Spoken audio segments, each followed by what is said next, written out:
Welcome to the Life Career Roadmap YouTube channel. And today with my special guest, Conor Healey. So Conor, welcome to the channel. Thank you very much, Seema. Very happy to be here. Yes. So Conor, my first two questions for you, as always ask my guests. So where you come from? Where are you from? And what's your professional background? Good question. I've actually got quite a diverse background. I was born in Indonesia, in Jakarta. Then we moved to Hong Kong, and then we moved to Sydney, and then we moved to Hong Kong, and then we moved to Korea, in Seoul, in Korea. And then when I was 13, so all of this took place by the time I was 13, and then we moved to Auckland, New Zealand, and that's where we sort of settled as a family. And then when I was about 19, I left Auckland to study in Australia. I studied hospitality and tourism management, and as a result of that, I lived in Noosa in Queensland. I lived back in Auckland for 6 months. Lived in London for 6 months, Sweden for a year and a half in Gothenburg, and then by the time I was 24. That was when I moved to Sydney and sort of settled. And I've been in Australia ever since. I spent 13 years in Sydney, and I've been in Batemans Bay now, the south coast of New South Wales, for about 6 years. Wow. So I've had a lot of moving around, a lot of different cultures exposed to, a lot of people that I've met along the way. And I thoroughly enjoy being in new situations. I find new faces, new energy, uplifting. I always find that when I meet new people, it's just like a rush of energy that I have, and I don't have to try hard at it.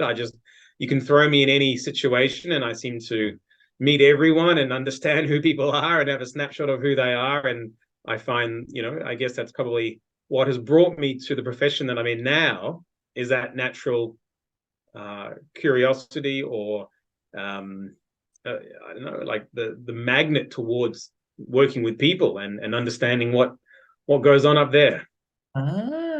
Well done. So very, very curious to know about the whole story of you going everywhere around the world. So tell us more about being born in Indonesia. What brought you or your parents Yeah, yeah. like from Indonesia, where they are from, or what made them to move to Indonesia? Good question. My parents, my dad's from Dublin, Ireland. Mum's from Sydney, and dad was living in Dublin. He was studying medicine, and he couldn't stand the sight of blood. So in his first year at medical school, he saw a a lady giving birth, and he fainted because of the blood. And so then he changed career and got into advertising, and that's where he was for 30 years, 40 years. And he moved to Sydney. Back in the day, there was something called a £10. You could migrate to Australia for £10 or something like that. So he came across to Australia, and he was obviously here, and he met my mum, and they got married. And because my dad was in advertising, he worked for a really large advertising company at the time called McCann Erickson. I think they're still around, but I don't know if they're as large as they used to be. But they were really big at the time. And every move, so from moving from Sydney to Jakarta or Indonesia, was a promotion. And then moving from Indonesia to Hong Kong was another promotion. Hong Kong to Sydney was another promotion. And then back to Hong Kong, another promotion. And then Korea was opening up the McCann Erickson office. So every move was a promotion. And when we were teenagers, I have an older sister and a younger brother. My mum said, I want our kids to grow up in Australia. So there were no roles at my dad's level within the organization in Australia. So New Zealand was the closest option. So a role came about in New Zealand. So my dad said, there's nothing in Australia at my level, but New Zealand has opened up and they need a managing director. So we all agreed and we moved to New Zealand, and that's where we sort of settled. And it's interesting, you would think moving to New Zealand, because obviously being English speaking and Caucasian, I would feel at home there because that's the majority of the population. But growing up in Southeast Asia, I became used to being in being the minority and having just a different perspective. I mean, obviously, if you compare me to someone in Korea, I'm incredibly different looking. If you compare me to someone from Hong Kong, I look incredibly different. So I was used to being the minority. I was used to being not reading the signs, not reading any, like the signs on the shops, or not reading any of that, and not really knowing how to use public transport, feeling very lost to begin with. I mean, you navigate yourself through that, and that's part of the fun, I guess. But when I moved to New Zealand, it was actually really difficult, and I gravitated. So in New Zealand, there's a large Māori population, the sort of native or Kiwi New Zealand people, and also there's a lot of Polynesians. So from Samoa, Tonga, Niue, and Cook Islands. And the school that I went to was an all-boys Catholic school, and in essence, it was the wrong decision for me, because I went to international schools in Southeast Asia where you got to wear whatever clothes you wanted, and they were quite progressive.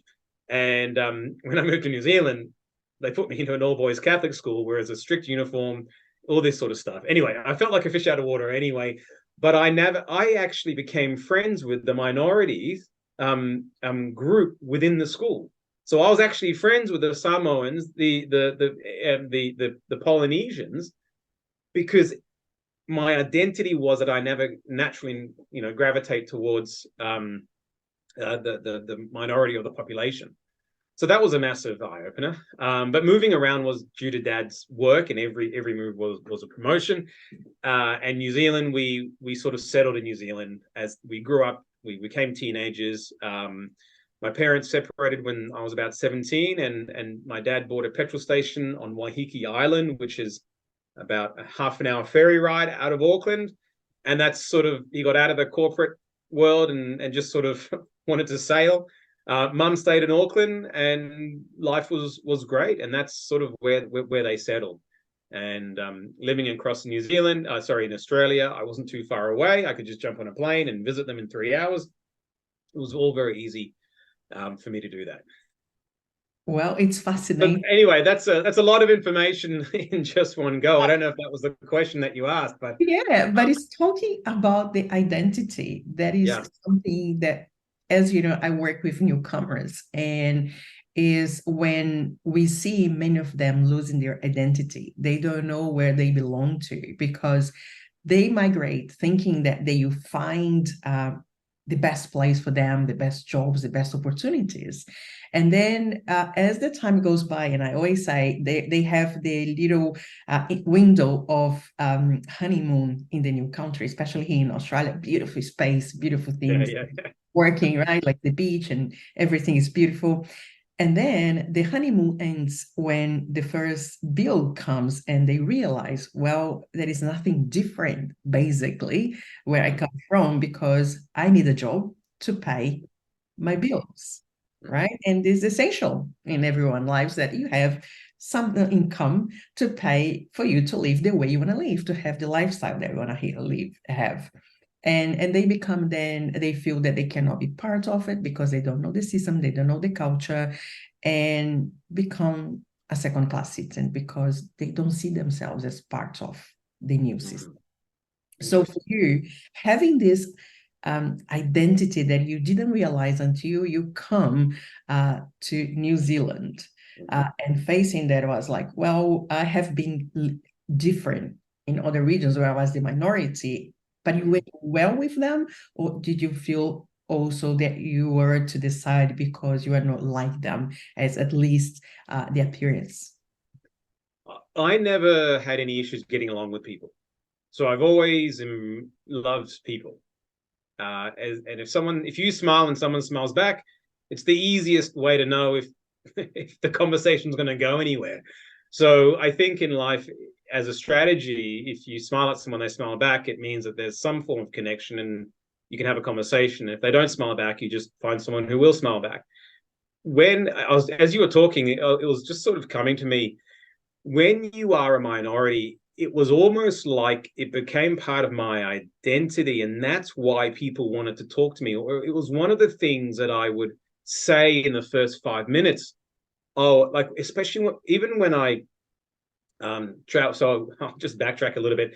When you're in a new country, like when we were in Korea, for example, we hung out with other Australians, South Africans, English speaking people, and you were almost told these are the people you hang out with, because there are so many people who are not like you. Therefore, these are the people who are most like you. You hang out with them, and it's just what happens.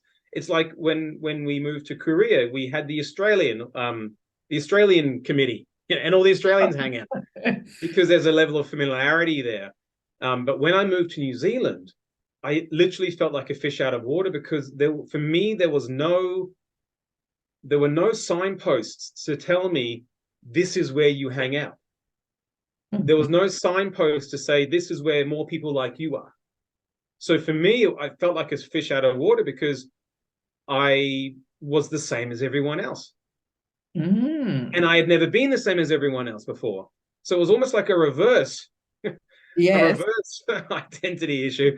Not issue, but a reverse identity. And moving to New Zealand, Mum's Australian, so I had an Australian passport. So everyone said, "Where are you from?" I'd say I'm from Australia.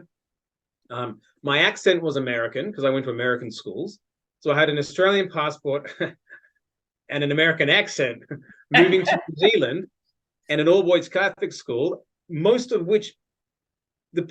my classmates hadn't even left the country. They didn't know where Korea was. so it was like, I had nothing in common with literally nearly anyone. And it took me a while to actually assimilate into that environment and to understand where I sort of fit in. And it literally took me 3 years before I sort of felt that I was comfortable telling people where I was. It was very interesting. Interestingly enough, being a minority in other Asian countries was much easier than being part of the majority in New Zealand, growing up. Okay. So I don't know if that's Yeah, no, it's fascinating because we always hear the experience of people coming to Australia and being different, right? So the yes. Asians or the Middle East or Latinos coming to a Caucasian country and feeling that different, apart, and minority. And then it's very nice to hear your perspective, because bring us the situation that sometimes in life we don't feel whole where we are, right? We think we feel, but then we move to another place and you face something different, and then you start rethinking about who you are and what is your position in that new environment. So, Conor, living in different countries, of course, when you were little, born in Indonesia and then moving to other parts of the world. So, when was that you had the consciousness that moving to a new country was like, oh my goodness, another time, and again, like, because you get used to the place where you are. Yeah, you lose your friends. The biggest, I remember the biggest emotional pain, I guess, was we're leaving friends behind and having to create new friendships. There was a plus in that, which I'll talk about, but the hardest part was leaving friends. And back in the 80s, we had pen pals, so we could write letters and send them off. Pen pals. Now, as everything's obviously emails. But I would say the hardest part was the emotional aspect of leaving friends behind. That was the hardest part. So when did I become conscious of that? I would I'd probably say when I was 5, 6, that sort of age, leaving Hong Kong for the leaving Australia in 1986. We left Australia, and I think that was the when it hit home that's what's happening again. And then from that point onwards, every move was very, very difficult. So at that time, you're not really taught how to work on yourself emotionally or anything like that. Parents give you a ton of support, of course, but I just had to sort of get through it, and that was the most troubling part, I guess, as a youngster, just not having the resources to or the neurology to sort of overcome that in an appropriate time. I mean, if you lose friends, it's warranted. Like, of course, you're going to be sad, but how long are you unresourceful? How long do you let that affect you for? For sometimes it was 6 months up to a year after. You still get plugged into and feel the sadness. So that was tough. But the bright side actually was that I got to reinvent myself every time. So when I went into a new place, I became very consciously aware of social aspects and what the cool kids were saying and how they handled situations and what was. And then I was like, you know what, I can do that. So then I sort of early stage modeling, and I sort of every move I adapted and grew very quickly because I could sort of take on any learnings I had from the other location, apply them, and then sort of put myself in a new situation. And that I found to be very, very valuable. I think that helped me grow very quickly socially by being able to do that from a young age. Okay. And do you have any memory about when was the toughest time for you that you had to move, or the Oh yeah, moving. I loved living in Korea. Pardon me? Oh, and also the toughest time of getting to a new place and finding yourself like, oh my goodness, again. Oh, 100%. New Zealand was the toughest because, like I said, there were no signposts to tell me this is where you hang out. These are the people you talk to. This is the school that you're going to go to. When you only have a couple of options, like if you go to a restaurant and there's 2 entrees, 2 mains, and 2 desserts, it's very easy to decide. Like, that's it.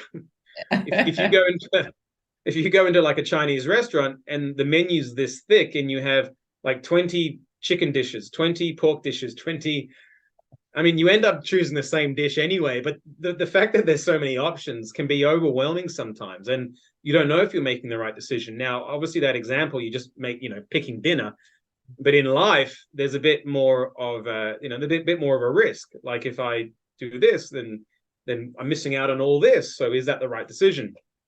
So the hardest move was from Korea, from when I was 12. I just turned 13, and we moved to New Zealand. And because at the age of 10, 11, 10, 11, 12, 13, you start to form really close friends, and you start to establish yourself, I think, in some sort of group, a tribe, if you will. And then when you're pulled away from that, it's very difficult. But what was also very difficult, actually, as I'm thinking about it now, when you live in an expat life, everyone else is in an expat life.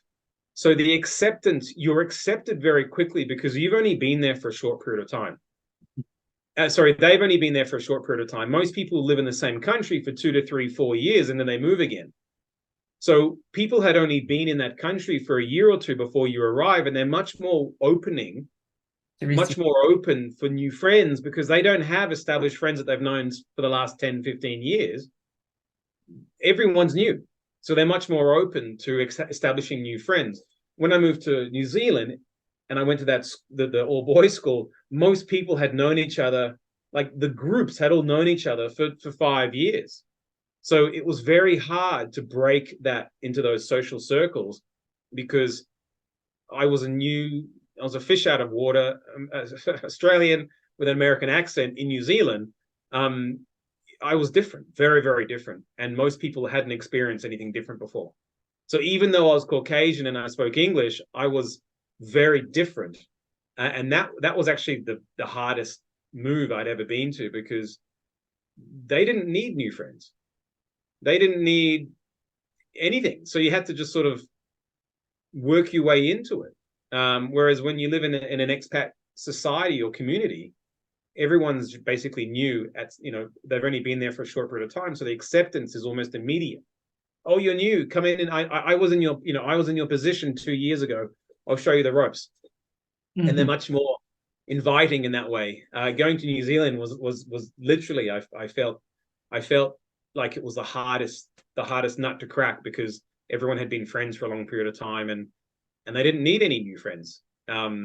Especially no different, because I was so different, because of my background and everything else. And so that was the hardest. And leaving friends in Korea, moving to New Zealand, feeling like a fish out of water, not having a tribe or a circle of friends or anything like that. The culture's different. Everything was different, and that was the hardest. Hey, wonderful. So, and now the decision to go into hospitality industry. So, what was the decision behind that? So, it was one that influenced you, or you saw because you have been traveling for so long? 100%. Yeah. I was living in Auckland, and I'd spent a year at Auckland University, and I was like, oh, this is.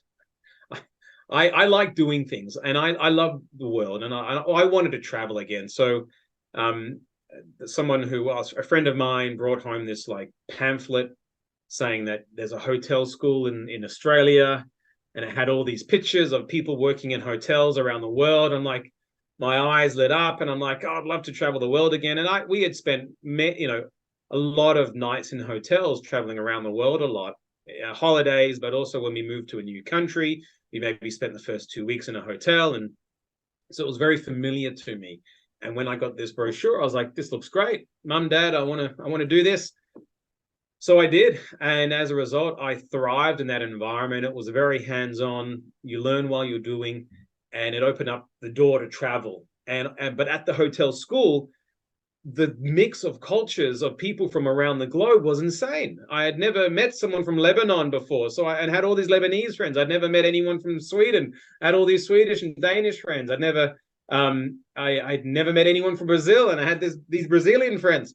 So it felt like being back in that expat environment, because everyone else felt like they were fishes out of water. So they immediate acceptance. In a way, I find that when people are out of their roots, if you will, and they're almost feeling like they're a fish out of water, they're much more open and accepting to everyone around them. So I loved it in that environment, and I was there for 3.5 years, finished the degree, and in that time you work in the hospitality industry. So that's why I worked in Auckland for 6 months, I worked in London for 6 months, and I worked in and when I finished, my ex-partner is Swedish, and my dad's Irish, so I have an Irish passport. So we moved to Sweden for 1.5 years, and I was literally pouring beers and making cocktails and DJing at an Aussie pub in Gothenburg, and I was having a great time. I absolutely loved it. So I got into the hospitality to travel, to see the world, and it's a skill set you can literally take anywhere. There's cafes or restaurants in every city of the world, every town in the world. So as long as you can make people feel good, carry plates, and make some drinks, then you'll get a job anywhere. So I just sort of, there's an expression, flying by the seam of your pants.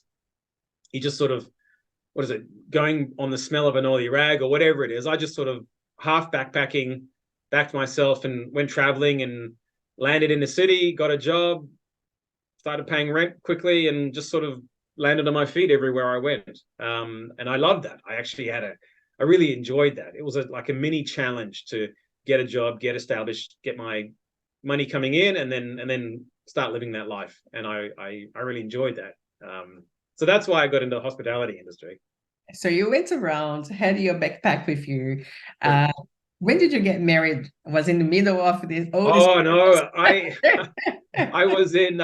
We moved to. Moved to Sydney in 2004.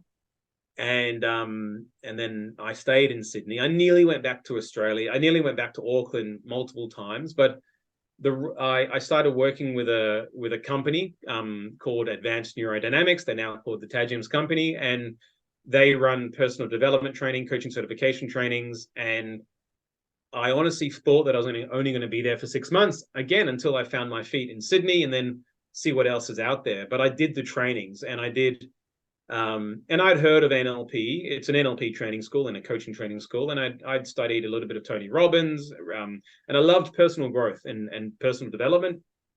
But I thought that I was only going to be with the company for about 6 months. And I did the trainings, and just my entire neurology of what I felt I can do in my life went like through the stratosphere. And I went, this is incredible. So I did, level 1 and level 2 courses in the May-June period in 2004. And then October 2004, I did level 3. And that was the one that just like turned on all the lights within my mind.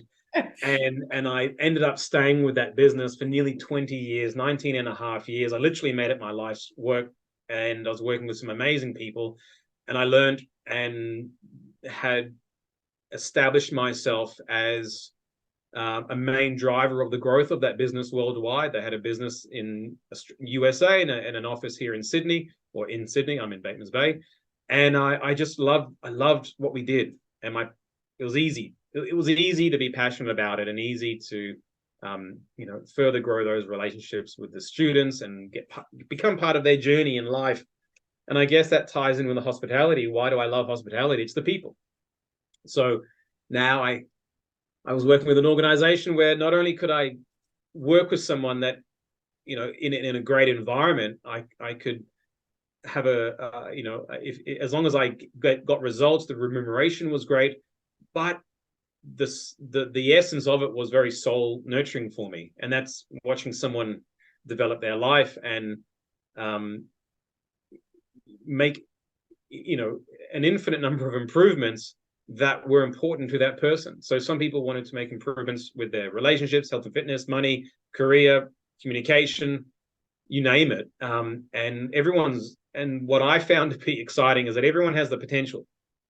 Everyone has the capabilities. The trick is getting them to see within themselves that they're capable. Because when they realize they're capable on a deep level, it's like they will just do it. It's people's doubts and fears that often hold them back on a very deep unconscious level. But when those lights go off within them, it's like, it's sort of like picking up a basketball and having a shoot. If you've never picked up a basketball and someone says, do you want to play basketball? You probably say no. But if you learn how to play basketball, which is not hard, and someone says, do you want to play basketball? You pick up the ball and you take a shot and you have a good time. When you make change within yourself, when you know how to make that change, it becomes very encouraging to do more of it. And when something comes up or something's not right on the inside, it's very easy and encouraging to make that change. And then you realize your life progresses and grows to another level that you had no idea that you had that neurology within yourself to begin with. And in fact, we sort of had this conversation earlier today, just with that, what I was talking about before, that extra 2% within myself. Yeah. By starting my own business with Callum. So and then you met Amanda when you oh yeah, sorry, coming back. So Amanda actually did one of the trainings at the company that I was working for. And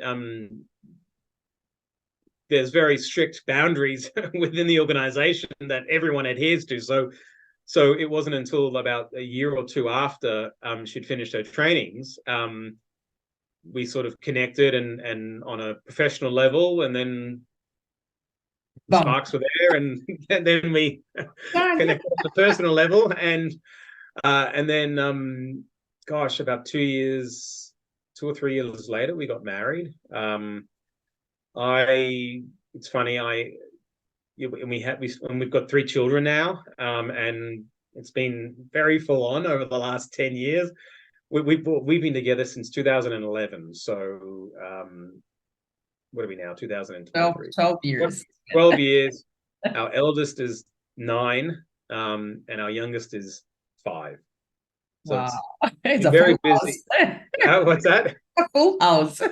Yeah, 5, 7, and 9, and we have a little dog, and anyway, but it's great.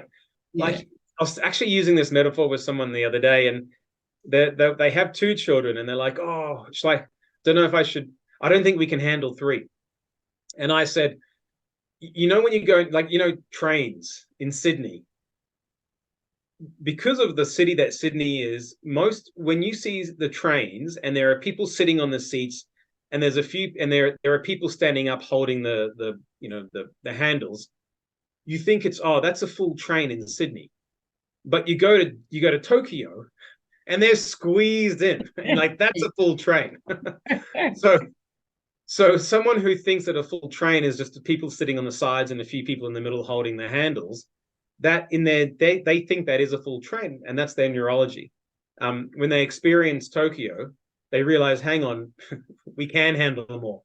We just have never done it before. And I found, having kids, it's always easier to look down the mountain after you've climbed it than looking up and seeing what you have ahead of you. So that's how, my approach to many things in life, business and personal, is I have to remind myself and people, it's a lot easier looking down than up. But you get there, and you grow. You have to grow. You have no other choice. It's like you have no choice. And then, coming back to a career decision. So you mentioned that your father fainted while he was watching a delivery of a woman having a baby. So for you, you didn't have to go through this dramatic situation to move to a new industry, to a new career. So when you moved to become like the one working with Ted James, what was your first role in there? So because you start working before you did your trainings, you got your as you good are. Question. I wanted to move into sales. Well, when I was working in London, I had never done any sales in my life. But when I was working in London at Le Méridien, 5-star hotel, Piccadilly Circus, if someone came in at a basic room rate or any room rate, and I said, like, if they came in and it was £300 a night for their room, and I said, Seema, you're here for the weekend, I think you would love this room. And that room was £400 a night. It's only £300 extra, but the experience you'll have is, it will be incredible. And this will be a holiday that you remember more than any other holiday. It's going to, blah, blah, blah. And you say, you know what, let's do it. So I would get a little commission on the extra money that I would bring into the hotel.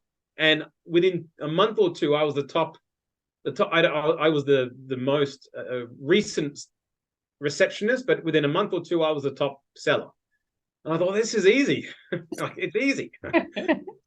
So then when we moved, so then I'd spent a bit of time in Sweden, and I was in the bar, and I didn't do any sales, but the sales flame had already sparked within me. So when I moved to Australia, I wanted to get a sales role. But my internal representation, my image of a salesperson back then was like this cheesy guy who's just going to hard sell someone, annoying and try to fast talk them and talk someone into doing something, confuse them to buy, and all this sort of stuff. And that was my own values level at the time. And you have to transition through that. But anyway, I wanted to get into sales because I had fun in London, and I wanted to get rewarded for my results. So when I started working with the Ted James company, I was literally just on the phone. I had no sales experience, and I had a CRM. I had a couple thousand names of people that I had to ring and sell them into a 2-day course for $195. And that was it. And there was like an hour's worth of training, and away you go. and that was it. But I with sheer enthusiasm, like, hey, how you doing? I was able to get someone on the phone, keep them on the phone, talk to them, organically ask questions that were geared towards them seeing how they can have more things in their life and potential. And literally for the first 6 months until I actually did the trainings, I was winging it. I was just making it up as I went along, and it was just that pure enthusiasm that came through that people were buying. And then when I learned about communication, I learned about sales. I mean, because sales is no different from sales is communication. It's just yes, the type of communication you're doing. and what the there's often a monetary exchange that takes place, but at the end of the day, it's communication. So when I learned about communication, my sales went up again, and I'm like, well, this is actually fun. There's a strategy behind this now, and the more I work with myself with my communication, the better at sales I become, and like, oh, all these aha moments.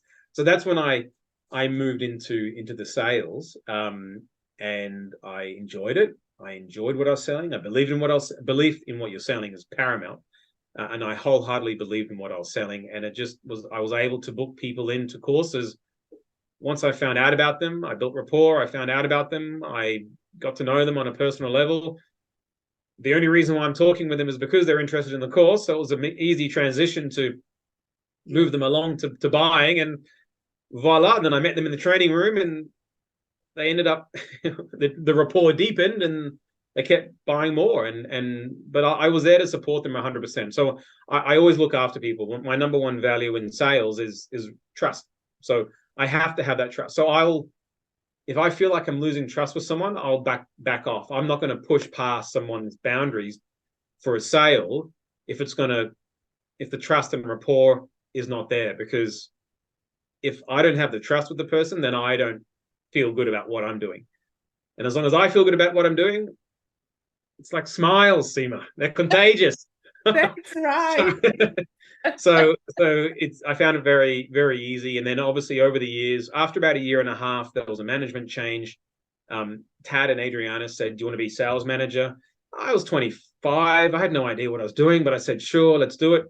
And I ended up being the only person in the business. They employed a general manager, a good friend called Bogdan, and Nat, and I didn't know him. I met him, and then he became a good friend, and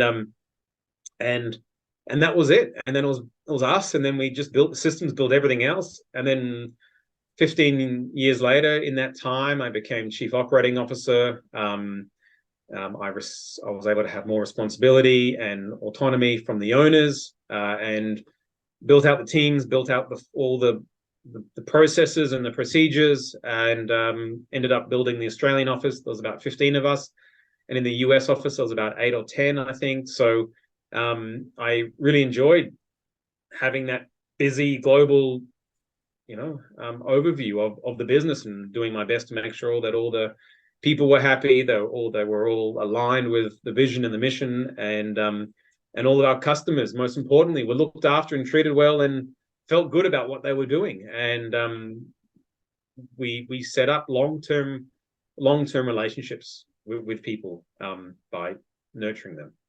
And it's very important that you explained this transition, Conor, because for a newcomer, normally they come to a new country with, if they are highly skilled, with qualifications and experience in their field. But what happens is when they look for jobs that they have the same job title that they have been carrying on for a long time. Yeah. And they get frustrated because as they don't know the system and the culture, that job title that they bring along may not even be the same job title that we call that job in Australia. Yeah. And then they don't understand why they apply so many times, and they read the job description, they see themselves that they can be the one, but they don't get the job. So the importance of understanding the transferable skills, so that you mentioned, like being in hospitality and being in sales, like communication, right? So when you are in the industry, you have so many qualifications, so many skills and abilities. That's why you are not your job title. You are more than that, because you bring with you what you have learned and apply in a new environment and add more knowledge to become what you want to be, right? So, and then you made this. You completely got from the hospitality, the sales, that you got the taste of, I can have this, it's fun. And having the industry in personal development, that you need to communicate. And what many people don't understand is creating a business, or being a business owner, is you need to do the work, and you need to invest the time, you need to invest your knowledge there, and to learn as well, money, and your good emotions to understand that you can do it. and you can flourish. So you flourished in your career because you demonstrated that you're able to take the lead and then move on and help the organization to grow. But not because you had to, but because you enjoy it doing it. So the Correct. connecting the willingness to grow yourself and helping the organization as well to grow. 100%. And this is what we do now. So what we do at Connect Coaching with in my business partner Callum is we've taken the parts that have had the biggest impact on us and put it in its own section as such. And that's what we focus on, because if and this is a greater understanding as to what I'm getting now in life, is that if it doesn't matter what the title is, doesn't matter, as long as you can swim, it doesn't matter what sea you are in, it doesn't matter what swimming pool you are in. If you back yourself as a swimmer, you can jump into any pool and swim. Employment and your career is exactly the same, as long as you have core skills. And one of the most important skills is communication. Doesn't matter if you're a salesperson, doesn't matter if you're in customer service, doesn't matter if you're an accountant, doesn't matter if you're an engineer or a medical doctor or a nurse or an Uber driver. Everything requires communication. And if you have the ability to communicate and influence people in terms of even what they think about you, by the way, having someone think positively about you based on the words you say is sales. You're selling yourself. And the body language, right? It's got everything. So if you can sell, so selling is just communicating. So if you can improve your communication skills, the certainty and confidence you have within yourself goes through the roof. It doesn't matter what the label is. As long as if you have the ability to talk to someone, you have the ability to influence them. You have the ability to alter their perception or their attitude or their internal representation in their mind about you. And even if you're looking for a job and the title doesn't necessarily match whatever, if you walk in that interview, as long as you get that interview, you have the ability to transform their thinking using your language about you as an individual. So, and I say this, just because you have a Harvard degree, it doesn't mean you're going to get every job that you get, that you apply for. It will probably help you get your foot in the door, but you are the biggest sales tool for yourself, and you are the one that needs to communicate your value to that organization. So that's the real key. As long as you can get yourself in front of someone, you can leave a lasting impression. I winged it. I said yes to every interview opportunity. I said yes to everything. And sometimes I said yes to an interview that was below what I was looking for. But as a result, they contacted me later and offered me something better. Yeah. Because you're selling yourself. The belief you have within yourself, they buy into that belief. And at the end of the day, in HR, they're looking for the most certainty they can get for their business. That's right. And they're looking for certainty within their business. Now, the people they bring in, they are absolutely certain about that this is the best person for the role based on the communication they've had with that person. So if you can come in with a high level of certainty, a high level of confidence within yourself, and you're a great communicator, that will weigh much higher than reading off your resume, connecting with someone on a personal level, whether it's over Zoom or a face-to-face. Because that's I could talk about this over 2 days. Let's do something here, right? Because it's happening a lot, especially for the artificial intelligence. So my experience with newcomers, okay, so you go to the groups of newcomers and they say, oh, now you can do your resume using GPT or artificial intelligence. Great, you can, but if you don't know how to communicate your value, GPT, you not be able to, and you use words that probably for a newcomer, it's very difficult even to pronounce, the words or even to explain what it is. So I give an example, right? So I review resumes all the time, and I can straight away see when a GPT has done the job for them. And then what I say to them, it's not wrong to use GPT, but if you don't know your style of communication and you don't know how to communicate your values to the person you are talking with, you miss the point, right? People, you won't trust you because it's just a copy and paste. And then is the question of having this internal communication, believing that you are able to, and doing it. But I need to tell you, Conor, for newcomers is what they face, the low self-confidence, the low self-esteem. They lose and they say, I was so confident when I was living in my country, but here, I don't feel like the way I felt anymore. I lost myself, is the lose of identity and not knowing who they are in this new land, facing all this frustration. And they apply for zillions of resumes. And I tell them, if you apply to jobs, if you apply for zillions of jobs, your frustration will be equivalent to that, because you are just putting yourself out there with not knowing exactly what you want in your life. And sometimes you don't have the clarity what we really want, but you need to start investigating and asking ourselves what I'm doing here, what I'm at, where I'm going to. And you're talking now, saying about getting to know yourself and getting to know the confidence that you must have to be able to impress and having these conversations with others to get the job, because the resume is just knocking the doors and say, hey, I'm here, this is me. And then the next step to get an interview. And an interview is a conversation, right? Yes. And they have to believe you. This is 100%. If I could, I could surfing in Brazil. If I can surf in Brazil, I should be able to be a great surfer in Sydney. So the belief they have about themselves in Brazil, if there's some way they could map that across to living in Australia. In fact, I think you probably, part of your coaching is about this, Seema. It's their internal representation of what they hold in their mind. So if they think about how confident they are in their home country, they will actually have an image in their head. And when they think about how much lack of confidence they have in Australia, they will have a different picture in their head. That's right. They have, yeah. And then so you can change. You can actually change this.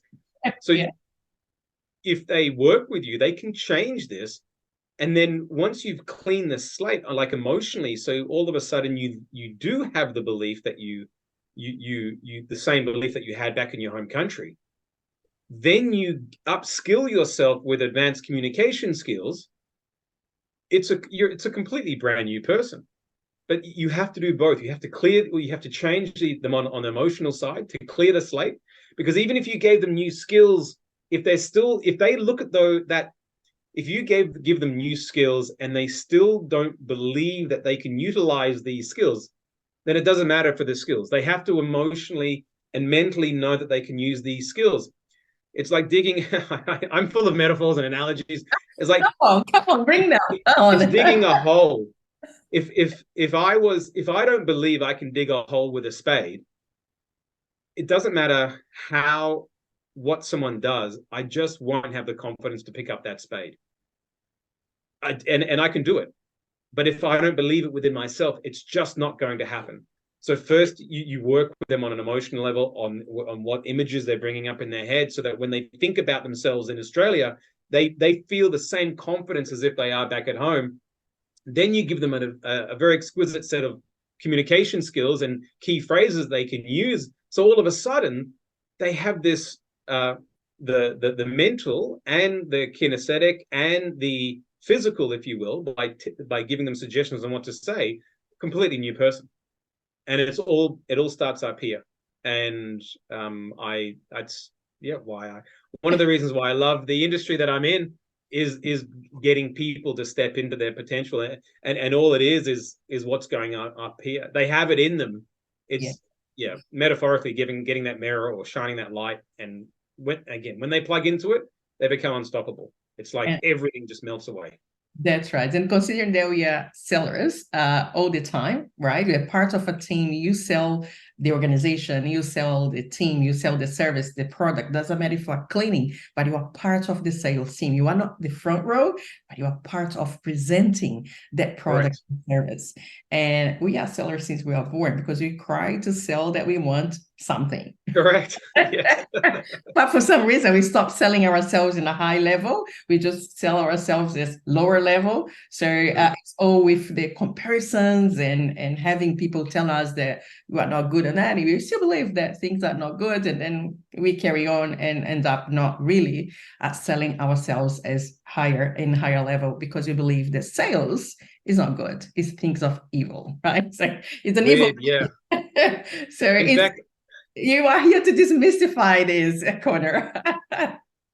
you want me to demystify what? Is this you are here now demystifying the sales? Of course. Sales is communication. So the better you can communicate, the better you'll sell. Yes. That's it. That's so right. the harder you make it, there's no reason to make it any harder than that. If you can communicate effectively, you can sell. Yeah. Because you have an intention in your mind. If you want to take, if you and your partner want to go out and you want to go to a restaurant and they want to go to a restaurant, one sells the other better into their restaurant. Oh no, we should go to this restaurant. The Indian food, it's fantastic. And blah blah blah. No, but this one is amazing. The pizzas are, they're home. They make all their pizzas themselves. And last time we went, we had such a good time. Remember? Oh yeah, and it's right on the waterfront too. Oh yeah, let's go to the pizza place. Oh, yeah. That is sales. That is sales. 100% sales. That's right. That's right. So, and I need now to give you a testimony from my experience with you when I went through my journey of discovering myself, my not potential. I had everything, but I could not believe, right? So it was after I had my very bitter experience of running my own business in Australia and failing and losing money, putting lots of weight and feeling that I was nothing, like very under the ground. And a friend of mine, she's now living in Byron Bay. She was living in Sydney.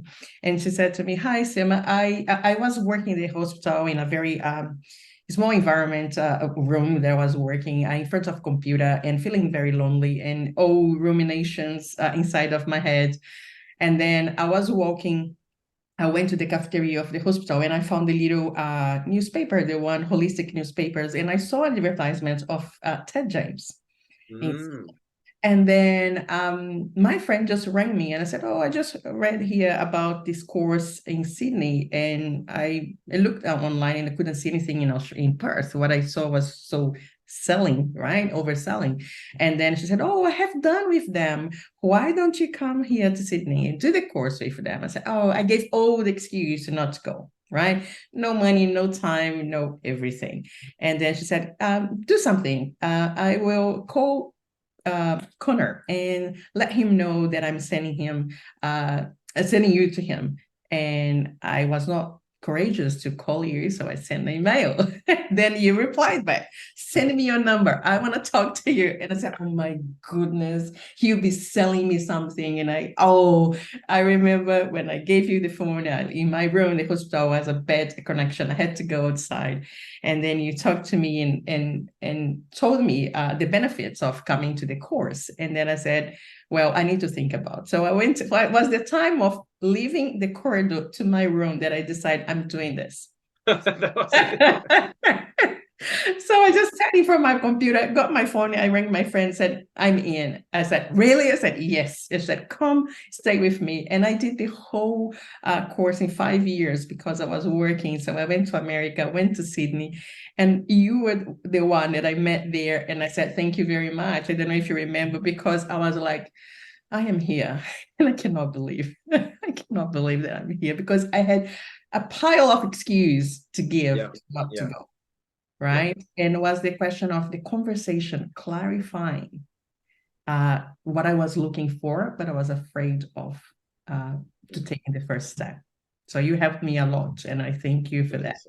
I appreciate that. And then I remember you did the courses over a period of time, and But in that time, I got to know you, and I got to know your your your career, your family, the growth, like everything. So it becomes a proper relationship. It's not a commercial relationship. There's a commercial outcome at some point, but when you get plugged into someone's life and you're seeing them grow, you know, this stage, this stage, this stage, this stage, it's very, very rewarding. And the more you do it, the more addictive it, I say addictive, the easier it becomes, because I'm very curious about people, what makes them tick. And I remember talking with you, and I remember seeing you in the trainings, and and watching you grow, and here we are. When did you do your first training? 2012? 12, it has been 12 years now. 12 years. So that's like here we are, right? And yes, and I get to see you again soon. Yes, and then you gave me all the support when I needed, when I was translating all my material to Portuguese, to give the courses in Portuguese, that I believed that I could just do it in Portuguese. And you also did my last assessment, I believe, in one of my the time, yes, training. Time yeah, like you did my my final assessment, and it has been like a journey working with you. You know, you're always with a smile and always helping. And also when I had students, NLP students, you helped me a lot to go through all the little things that I didn't know that I had to improve as well. So you helped me a lot. So this is my thank you for your amazing work and kindness. My pleasure. I enjoyed it. Thank you very much, and thank you for sharing the feedback. I love it, actually. I mean the feedback, but when you love what you do, it's nice to receive the feedback, but it's the joy that you have as being part of someone's life, is I'd say up there with one of my top values. Yes, and now back to your life as transitioning to different places, and as you say, migrating to different places.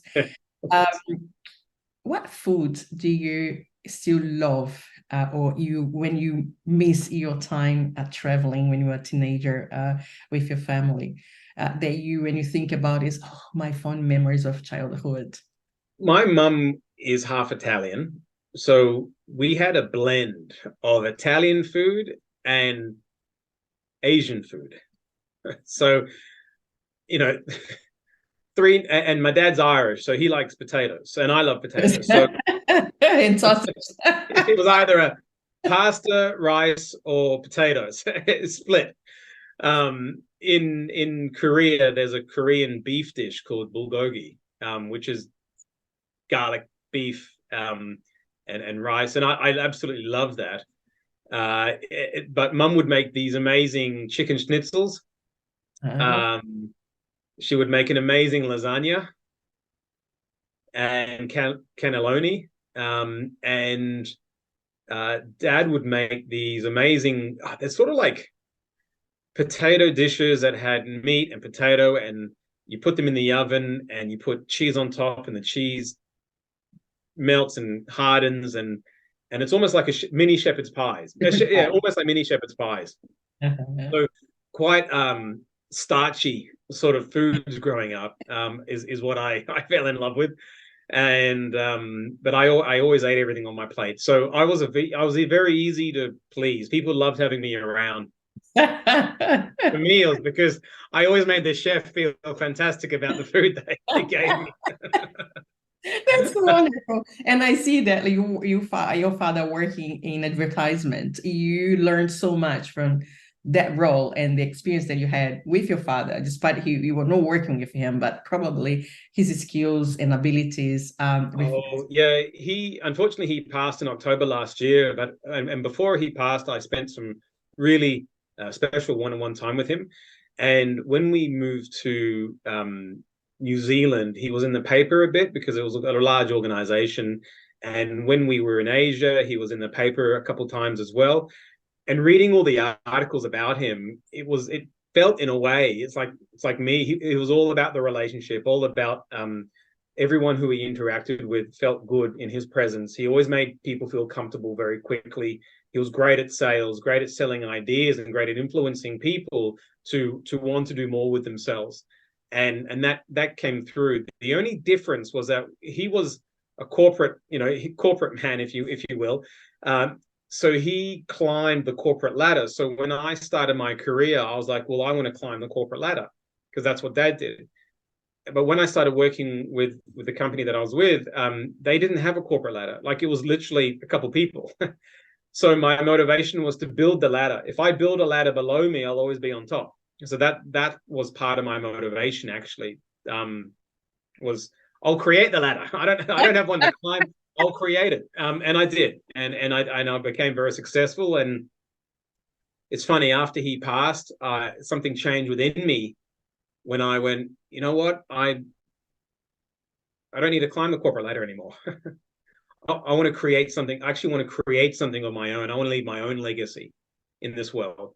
And that's why I decided to move on. And started Connect Coaching with Callum. And it's not about the corporate ladder anymore. It's actually about making a difference the way I want to make a difference. And Callum, and we're very aligned in that way. It's about how we are now going to make a difference in the world, based on everything we've learned, and delivering it in a way that we feel gets the most impact with people. And communication and sales and presenting. I mean, if you can get on stage and communicate to 10,000 people, then it doesn't matter who's in front of you. You own that room.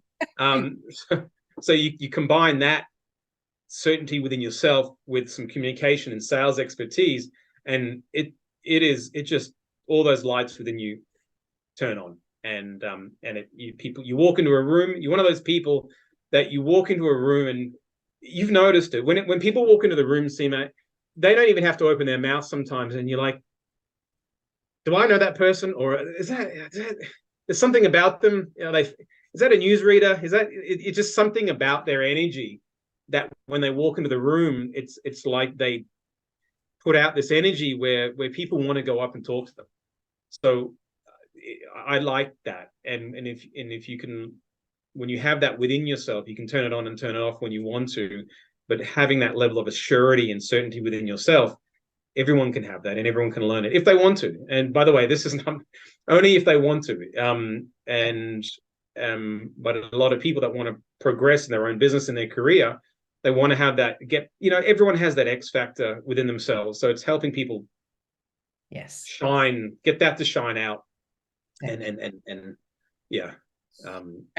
Conor, before we finish here, I would like to ask you a piece of suggestion or advice for someone who is outside of Australia and want to migrate to Australia and want to thrive here as a newcomer, as a skilled newcomer. What advice would you give to them regarding your new challenge in your life?